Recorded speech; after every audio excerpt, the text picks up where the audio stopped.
मी शेवटच्या क्षणापर्यंत त्यांना जाऊन भेटलो आणि त्यांनी शेवटच्या क्षणापर्यंत मला विचारलं, रघु तू कसा आहेस?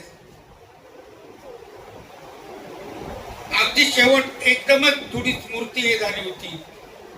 मी जाऊन उभं राहिलो, मामी घेऊन आल्या मला आणि त्यांच्या पुढे उभं केलं. ते खुर्चीवर बसलेले होते, वाढदिवसच होता मला वाटतं. तर मी पाया पडलो आणि मी असं केलं, रघु एवढं प्रेम. आणि तो प्रेम जिव्हाळा मीही जपलेला आहे.